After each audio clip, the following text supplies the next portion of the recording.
In the 2 decades since Pokémon first swept the globe, the cute critter combat sim has taken over nearly every form of media and entertainment. You've been selected to receive the sneak peek about a phenomenon called Pokémon! The video games have spanned multiple generations of systems, feature films have made millions, the anime and manga have told compelling stories, and the trading card game is still going strong.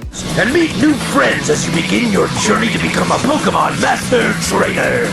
Better call Team Rocket, because we're blasting off into some lesser-known facts about this beloved franchise that even the most dedicated Pocket Monster trivia aficionado might have missed. Gotta catch 'em all.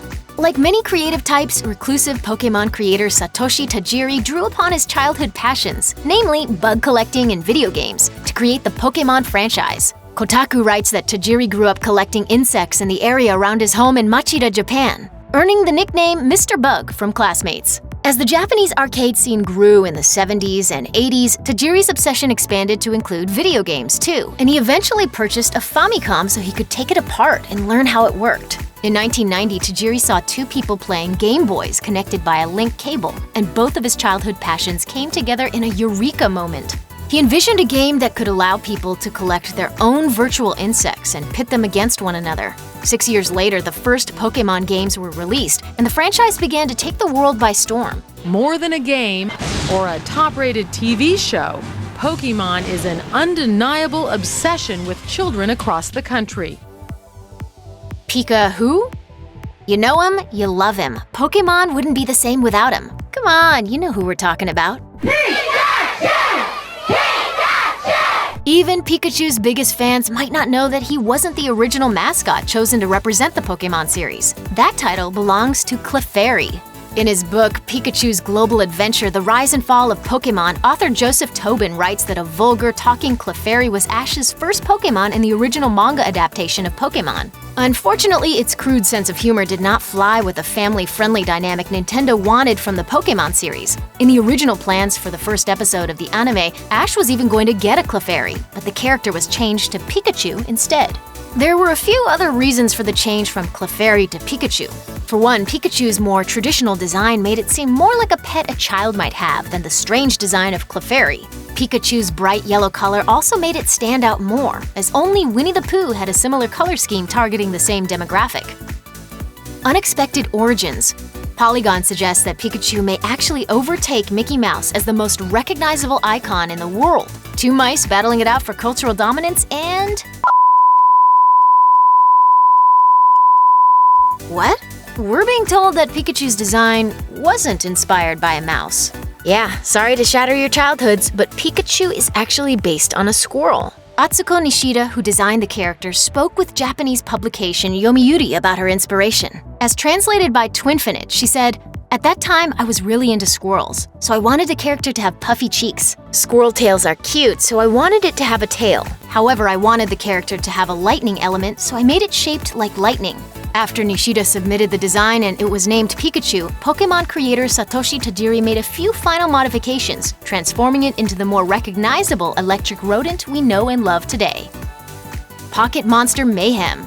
Pokémon wasn't always destined to be a universal hit. In fact, an early episode of the Pokémon anime nearly rang the death knell for the franchise about a year after it got started.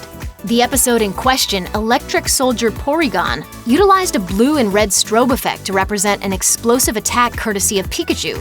Suddenly, 685 children across Japan were hospitalized after passing out, vomiting, suffering nausea, and, in some cases, experiencing seizures and temporary blindness. You heard that right. Your favorite childhood TV show sent hundreds of children to the hospital and knocked itself off the air for over 4 months. The episode has never aired again, even in edited form, and Porygon has never appeared as a main character on the anime since the incident.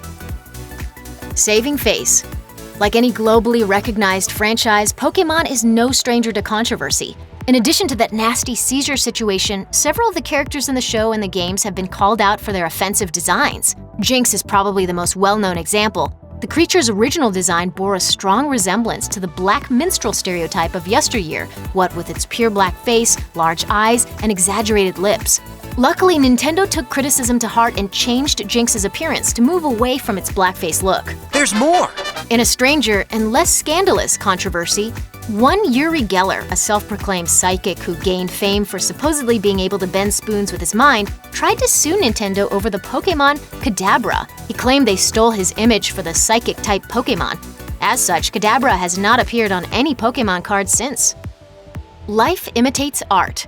It goes without saying that Pokémon has had widespread influence on the real world. Pikachu has even served as Japan's mascot during the 2014 World Cup. But that's not all. The little electric type has had a balloon in the Macy's Thanksgiving Day Parade since 2001.